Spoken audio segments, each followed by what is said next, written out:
इसका मतलब ये नहीं है कि पूछा नहीं जाएगा। 2019 जीडी में पूछा गया है, इसका मतलब जीडी में पूछा गया है, जीडी में पूछा गया है तो फिर हमें पढ़ना पड़ेगा। है PQR 749 के अनुपात में राशि निवेश करते हैं। ओके, यदि वर्ष के अंत में वो कुल 6680 का लाभ कमाते हैं तो P और Q को मिलाकर कुल कितना हिस्सा मिलेगा। अब आप इस सवाल में देखो, भैया PQR की पूंजी का रेशियो कितना है। क्या तीनों ने एक साथ बिजनेस शुरू किया? क्या सवाल में कहीं भी ऐसा लिखा हुआ है कि Q ने 6 महीने बाद पैसा निकाल लिया या 4 महीने बाद पैसा निकाल लिया, या जो R है वो 6 महीने बाद आया, 1 साल बाद आया? ऐसा कहीं भी नहीं लिखा हुआ ना।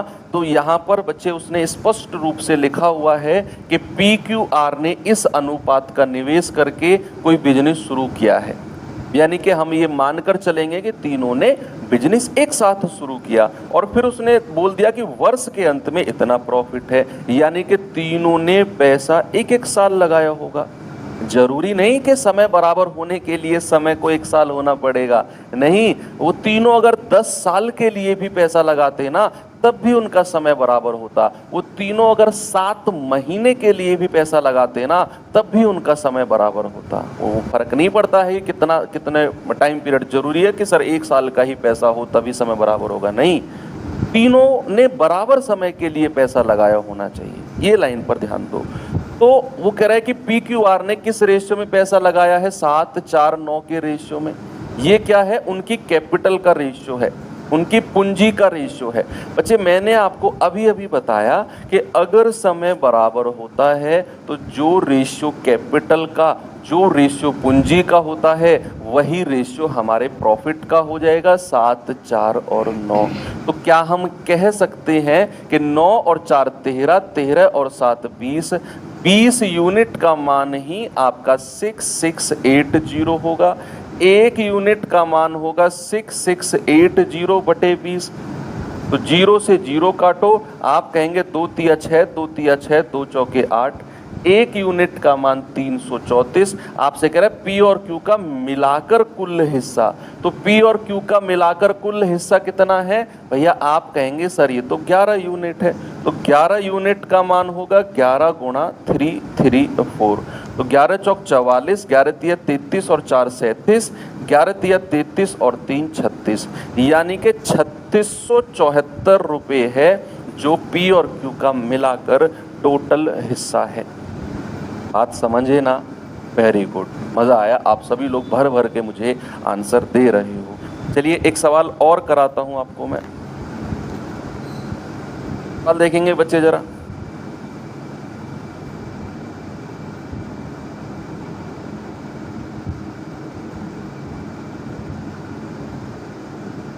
कि टी शर्ट मुझे चाहिए। अरे भैया मैं नहीं दिलवा दूंगा, तुम सिलेक्शन तो लेके आओ।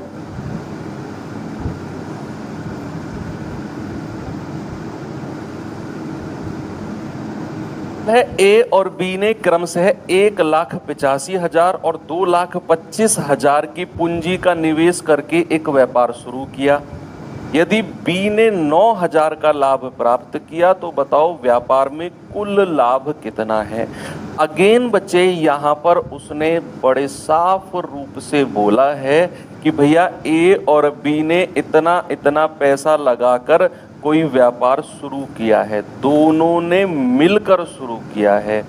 अब यहाँ पर फिर उसने अगली लाइन में बोल दिया कि भैया बी ने 9,000 का लाभ कमाया तो कुल लाभ कितना है। अब दिमाग में हल्का सा एक डाउट आ सकता है कि सर कहाँ लिखा हुआ है कि समय बराबर है। बच्चे कहीं भी नहीं लिखा हुआ, मैं मानता हूँ, लेकिन सवाल को पढ़कर कहीं ऐसा आपको लगा कि दोनों ने अलग अलग समय में पैसा लगाया है, अलग अलग समय के लिए पैसा लगाया है। क्या कहीं भी ऐसा लिखा हुआ है कि बी ने पैसा 8 महीने के लिए लगाया या ए ने 1 साल बाद निकाल लिया? क्या कहीं भी ऐसा लिखा हुआ है कि बी 6 महीने बाद आया कहीं भी नहीं लिखा हुआ ना, बड़े साफ रूप से लिखा हुआ है ए और बी ने इतना इतना पैसा लगाकर कोई व्यवसाय शुरू किया और बी ने 9,000 रुपये का प्रॉफिट कमाया, तो कुल प्रॉफिट क्या है। तो ऐसे सवालों में हम मानकर चलेंगे कि उनका पैसा बराबर समय के लिए लगा है, उनका पैसा बराबर समय के लिए लगा है। तो सबसे पहले हम उनकी पूंजी का रेशियो देखते हैं। अगर ये 1,85,000 है, भैया मैंने तीन स्टेप लिखवाए थे ना मैंने, कि पहला स्टेप हमारे दिमाग में आना चाहिए कि भैया उनकी पूंजी का रेशियो क्या है, दूसरा स्टेप आना चाहिए समय का रेशियो क्या है, और तीसरा स्टेप आना चाहिए उनके लाभ का रेशियो क्या है। तो पूंजी 1,85,000 और 2,25,000, इनका रेशियो जल्दी से आप मुझे बताएंगे कि 2 जीरो से 2 जीरो कटा सर, 3 जीरो आएंगी ना यहाँ 1,25,000 में, 2,25,000 में ये गया है। क्या ये 25 से कटेगा? 25 सत्ते 175, 25 चौके 100, 25 निम्मा 225, 90, 2 से जाएगा 2 तिया 6, 2 सत्ते 14, 2 से जाएगा 45 बार। अब ये रेशियो उनकी पूंजी का है यानी कि कैपिटल का है, और मैंने कहा जो रेशियो पूंजी का होगा वही रेशियो किसका हो जाएगा, वही रेशियो लाभ का हो जाएगा, समय बराबर है। तो अब सवाल ने बोला है कि भैया यहाँ बी ने 9,000 रुपये कमाए हैं, कितने, बी का जो प्रॉफिट है ना वो कितना है, बी का प्रॉफिट 9,000 रुपये है। तो यहाँ दोनों को जोड़कर 9,000 के बराबर नहीं कहेंगे, यहाँ हम कहेंगे कि अगर बी का प्रॉफिट 9,000 है तो 45 यूनिट का मान 9,000 है, 45 यूनिट का मान 9,000 है। एक यूनिट का मान कितना होगा, 9,000 बटा 45, यानी कि 45 दूनी 90। तो आप कहेंगे कि सर एक यूनिट होगा 200 रुपये के बराबर। आपसे पूछा है कि उनका कुल लाभ यानी कि टोटल प्रॉफिट कितना होगा। बच्चे कुल लाभ की अगर मैं बात करता हूं तो क्या आपको ये दोनों जोड़कर बताना होगा कि 7 और 5 12, 7 4 और 3 7 और 1 8, 82 यूनिट होगा सर। 37 प्लस 45, कुल प्रॉफिट तो यही होता है 82 यूनिट। तो 82 यूनिट का मान कितना है, 82 गुणा 200। तो आप कहेंगे 0 0 2 दूनी 4, 2 अट्ठे 16, तो 16,400 ऑप्शन नंबर बी हमारा सही है। ठीक है, तो आसान लग रहे हैं ना चीजें, इतनी ही आसान है। मैं कह रहा हूँ कुछ भी टेंशन लेने की जरूरत नहीं है। पार्टनरशिप का सवाल आया तो आपको बोनस देकर जाएगा। दुआ करो कि पार्टनरशिप का सवाल आ जाए। बहुत सारे लोग डरते हैं कि बहुत बड़े बड़े सवाल आते हैं साझेदारी के, मैं कह रहा हूँ बोनस दे के जाएगा, सवाल बहुत आसान आएगा। ये सवाल भी 2019 जीडी का है, एक बार देखेंगे जरा क्या होगा कैसे होगा। है भाई कि ABC एक व्यापार शुरू करते हैं, ओके, क्रमशः 14,000, 18,000 और 24,000 का निवेश करते हैं। यदि वर्ष के अंत में लाभ जो है 25,480 रुपये है तो ए और बी का कुल हिस्सा क्या होगा।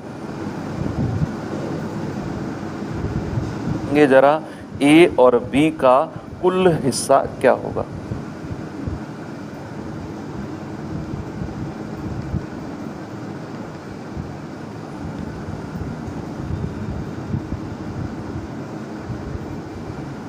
अगेन आप देख रहे हैं कि निवेश किया है, लाभ दिया हुआ है वर्ष के अंत में, ए और बी का कुल हिस्सा, यानी कि जो रेशियो। सबसे पहला काम क्या है हमारे सामने, सबसे पहला काम है कि उन्होंने जो पैसा लगाया है ना उनका अनुपात कितना है, कितने समय के लिए लगाया, क्या सीन है, कैसे, वो बाद की बात है।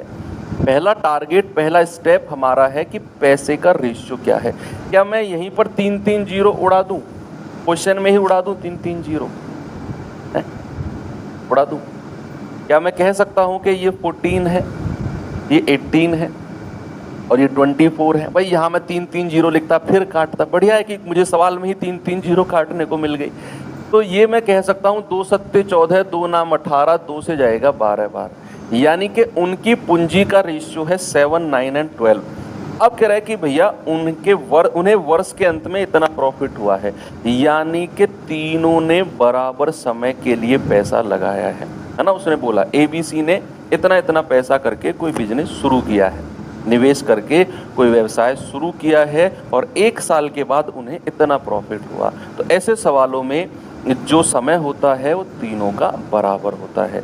अगर समय बराबर है, पूंजी का रेशियो ये है, तो लाभ का यानी कि प्रॉफिट का रेशियो भी हमारा यही हो जाएगा। आप कहेंगे कि सर तीनों का प्रॉफिट 25,480 है। एक बार जोड़ना जरा, 12 और 7 19, 19 और 9 28, 28 यूनिट का मान कितना है 25480। तो 1 यूनिट का मान कितना आएगा 25480 बटे 28। तो 7 चौके 28, 7 तिया 21, 4 7 छिंग 42, 7 चौके 28 0, 4 से जाएगा 4 नाम 36, 4 एकम 4 0, यानी कि 1 यूनिट का मान 910 है। तो ए और बी का कुल हिस्सा कितना होगा? ए और बी का कुल हिस्सा भैया वो तो 9 और 7 16 यूनिट है, तो 16 यूनिट का मान होगा 16 गुणा 910। तो 16 0 0, 16 एकम 16, हासिल का 1, 16 निम्मा 144 और 1 145। आप कहेंगे सर ए और बी का कुल हिस्सा हो जाएगा 14,560 रुपये, जो कि हमारा ऑप्शन नंबर कितना है? बी है। चीज़ें आप कर पा रहे होंगे, मुझे पूरा भरोसा है। मैं आपको लेकर चलता हूं अगले सवाल 6-7 का हो जाएगा। अब ठीक है ना? अब ठीक है। यही रेशियो उनके नुकसान का होगा। तो क्या मैं ये कह सकता हूं कि भैया 7 और 6 13 यूनिट का मान टोटल नुकसान के बराबर होगा 65,000 के। तो 1 यूनिट का मान कितना हो जाएगा 65,000 बटे 13। आप कहेंगे 13 पंजे 65, 1 यूनिट का मान है 5,000 रुपये। आपसे कह रहा है मीना का नुकसान कितना है? वो तो 6 यूनिट है, तो 6 गुणा 5,000, यानी कि आप कहेंगे सर मीना का नुकसान हो गया 30,000। पी ने 8 महीने के लिए पैसा लगाया और क्यू ने 1 वर्ष के लिए लगाया। यदि वर्ष के अंत में कुल लाभ इतना है तो पी का हिस्सा कितना है? अब यहाँ इस सवाल में बड़े साफ रूप से उसने बोल दिया है कि भैया इन्होंने पैसा अलग अलग समय के लिए लगाया। लेकिन अब मैं अगर बात करूं कि सर सवाल की शुरुआत कैसे करें, ये शुरुआत कैसे करें, या वही 3 स्टेप। भूल जाओ सवाल में क्या दिया हुआ है, भूल जाओ सवाल में क्या पूछा है। हमें टेंशन स्टेप वाइज लेनी है, तीनों स्टेप की टेंशन एक साथ नहीं लेनी। स्टेप वाइज यानी कि सर ने बोला है पहला स्टेप उनकी पूंजी का रेशियो। पहला स्टेप किसका? उनकी पूंजी का रेशियो। तो क्या उनकी पूंजी का रेशियो अगर मैं आपसे पूछूं, आप कहेंगे सर इसने लगाया है 28,000, क्या 3 0 यही उड़ा दूं मैं? ठीक है, यहाँ केवल 28 लिखूं, यहाँ 42 लिखूं, है भाई? या लिख लो, चलो आपकी मर्जी, अब काट लो इनको, इसलिए मैं वहीं उड़ा रहा था। तो जाएगा 14 दूनी 28, 14 तिया 42। ये रेशियो तो सर उनकी कैपिटल का आ गया। अब उनके टाइम का रेशियो निकालने का समय आ गया है। हमारा स्टेप नंबर 2 कहता है टाइम का रेशियो बताओ। तो भैया अब हमें टाइम के रेशियो के बारे में सोचना है कि पी ने कितने समय के लिए पैसा लगाया? सर पी ने लगाया है 8 महीने के लिए, तो यहाँ लिख दो 8 महीना। और क्यू ने कितने समय के लिए पैसा लगाया? 1 वर्ष, यहां लिख दो 1 वर्ष है। क्या सही लिखा मैंने? नहीं सर, यहां तो आपने 8 महीने लिखे हैं, ये 1 वर्ष लिखी हुई है। सर ये दोनों बराबर होने चाहिए, यहाँ 8 महीने ये 1 वर्ष, ऐसे नहीं चलेगी बात सर। बात बनेगी जब यहाँ 8 महीने हैं और आपको पता है कि 1 वर्ष का मतलब कितने महीने होते हैं? 12 महीने। तो यहाँ आपको लिखना पड़ेगा 12 महीने। बात महीनों में चल रही है तो सबको महीनों में लिखो कि पी ने 8 महीने के लिए लगाया पैसा, क्यू ने 1 वर्ष, तो मैंने उसको 12 महीने लिख दिया। अब हमारा तीसरा स्टेप आता है प्रॉफिट का रेशियो, इसका प्रॉफिट का। और हम जानते हैं कि प्रॉफिट का मतलब होता है कैपिटल को टाइम से गुणा कर दो। 8 दूनी 16 और 12 तिया 36। भाई ये जाएगा 4 चौक 16, 4 नाम 36, प्रॉफिट का रेशियो आ गया 4-9 का। सवाल ने बोला है कि उन्हें टोटल प्रॉफिट हुआ है 21,125 का। क्या मैं कह सकता हूं कि 9 और 4 13 यूनिट का मान है 21,125? एक यूनिट का मान कितना होगा 21,125 बटा 13, तो 13 एकम 13, 7 और 1 8, 13 6 78, 3 13 दूनी 26, 4 2 6, 13 पंजे 65। एक यूनिट का मान 1625। आपसे कह रहा है पी का हिस्सा कितना है, 4 गुणा 1625। भाई 16 चौके 64, 25 चौके 100, यानी कि आप कहेंगे कि सर 6500 होगा, जो कि पी का हिस्सा होगा। आया आगे। ए रुपए 10,000 की पूंजी से व्यापार शुरू करता है और 4 महीने के बाद बी 5,000 की पूंजी के साथ शामिल हो जाता है। इसके अंत में 2,000 का कुल लाभ में ए का हिस्सा कितना है?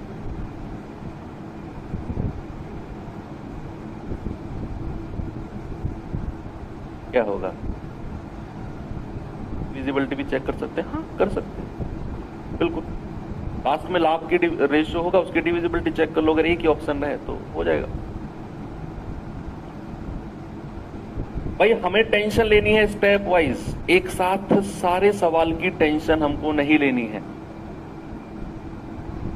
सारे सवाल की टेंशन है स्टेप वाइज। स्टेप वाइज मतलब कि भैया ए ने कितना पैसा लगाया और बी ने कितना पैसा लगाया, कितने समय के बाद कौन आया, किसने कितने समय के लिए पैसा लगाया, वो टेंशन है अगले स्टेप की। पहले स्टेप की टेंशन है केवल पैसा कितना कितना लगाया है।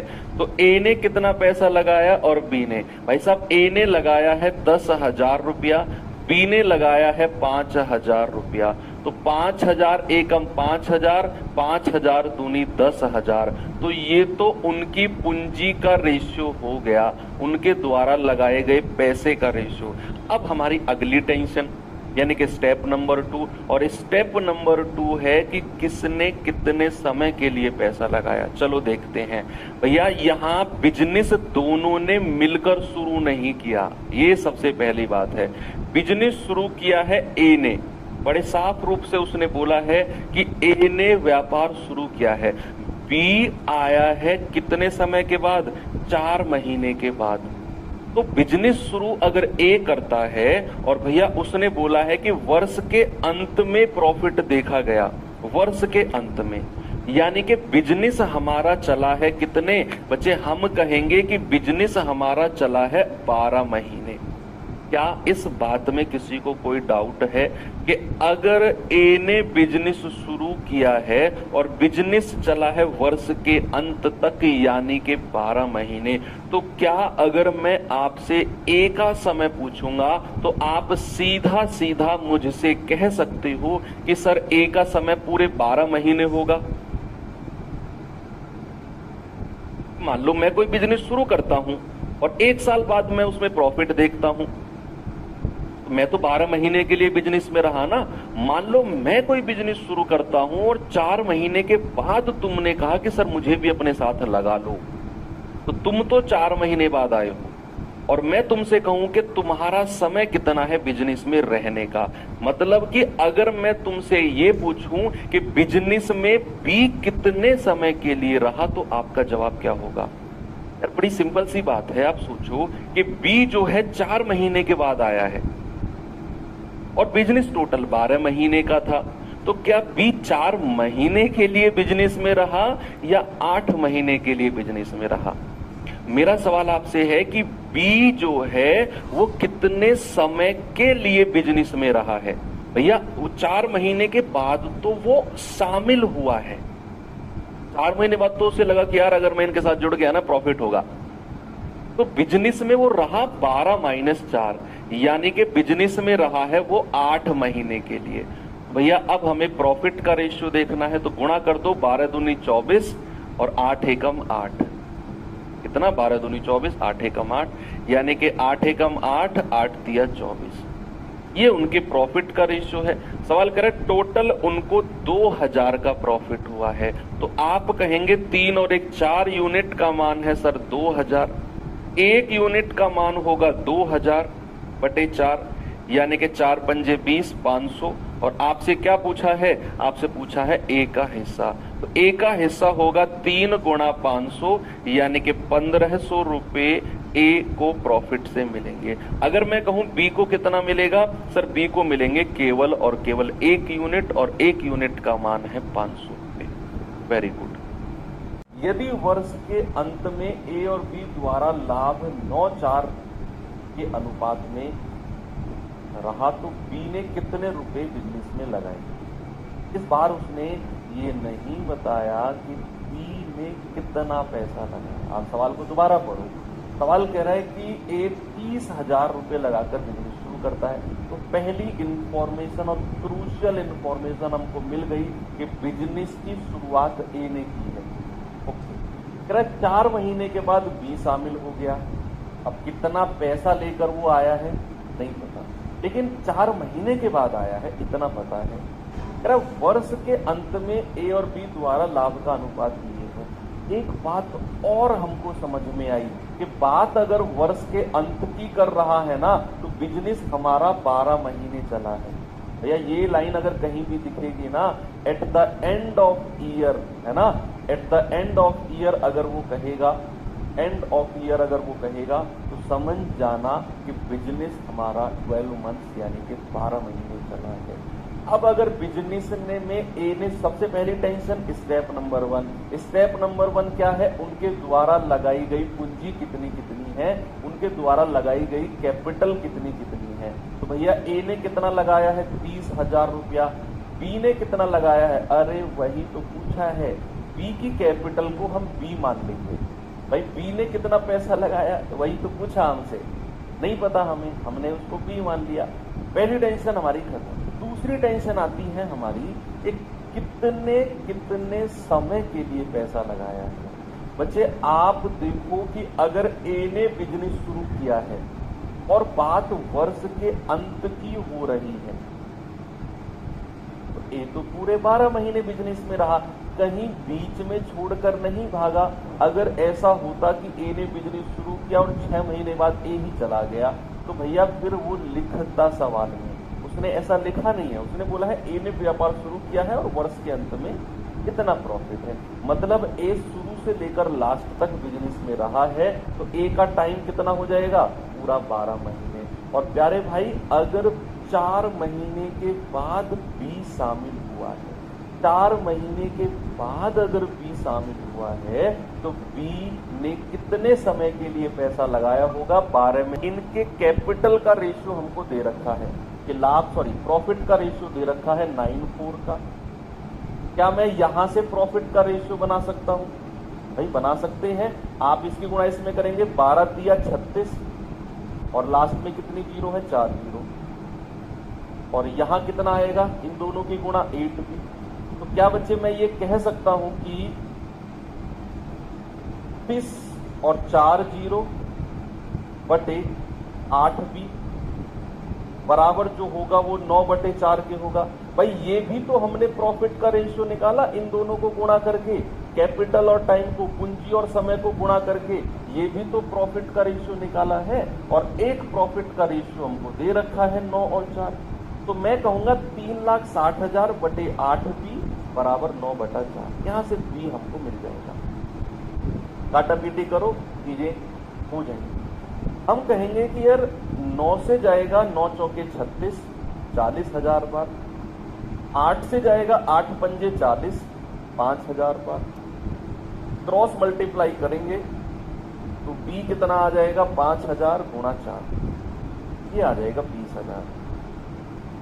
यानी कि इसने पूंजी कितनी लगाई है, इसने पूंजी लगाई है 20,000। इसका अनुपात 7:5 है, और वर्ष के अंत में उनका लाभ 2:5 है। कह रहा है यदि ए ने अपनी धनराशि का निवेश 6 महीने के लिए किया था, तो बी ने अपनी धनराशि का निवेश कितने महीने के लिए किया। अब यहां ए और बी का निवेश का अनुपात भी दिया हुआ है, उनके लाभ का रेशियो भी दिया हुआ है। भाई ये तो उनके इन्वेस्टमेंट का रेशियो है, ये उनके लाभ का रेशियो है, लेकिन उसने बोला है कि भाई साहब ए ने अपनी धनराशि 6 महीने के लिए लगाई है, तो बी ने कितने महीने के लिए लगाई होगी? बी ने कितने महीने के लिए लगाई होगी बताइए। आप कहेंगे कि सर ए और बी के निवेश का रेशियो कितना है? ए और बी के निवेश का रेशियो है 7:5। ये उनकी कैपिटल का रेशियो है, निवेश का कैपिटल का रेशियो कितना है? 7:5। उनके लाभ का रेशियो नीचे लिखेंगे, लेकिन दूसरी टेंशन है हमारी टाइम की। पहली टेंशन क्या है? निवेश की। दूसरी टेंशन क्या है? टाइम की। ठीक है। तो अगर मैंने कहा कि उनके प्रॉफिट का रेशियो भैया ए ने अपनी धनराशि 6 महीने के लिए लगाई है, 6 महीने के लिए, ए का समय 6, बी का समय हमें नहीं पता, उसका समय मैंने टी मान लिया। इनके प्रॉफिट ये नहीं, ये उसकी टाइम का रेशियो है। प्रॉफिट का रेशियो क्या होगा? आप इनकी गुणा कर दो, 7 6 42 और 5t, और हमें प्रॉफिट का रेशियो क्या दिया हुआ है? 2:5 दिया हुआ है, 2:5 दिया हुआ है। तो क्या मैं ये कह सकता हूं कि 42/5t बराबर 2/5? जो रेशियो इनका होगा वही इनका होगा। तो क्या हम ये कह सकते हैं कि भैया 5 से तो 5 कट गया, नीचे का नीचे से कट सकता है, 2 से कटेगा 21 बार, क्रॉस मल्टीप्लाई करोगे तो आपको मिलेगा 21 महीने। यानी कि बी ने अपना पैसा 21 महीने के लिए लगाया होगा। सवाल में थोड़ा सा करेक्शन कर लेना, यहां वर्ष के अंत की बात नहीं होगी, बस वो कहेगा कि उनके लाभ का अनुपात ये है, अलग करेक्शन कर लेना। Ratio of their profit is 2:5। ठीक है, थोड़ा सा करेक्शन कर लेना। हमारा आंसर कितना आ जाएगा? हमारा आंसर आ जाएगा 21 मंथ्स।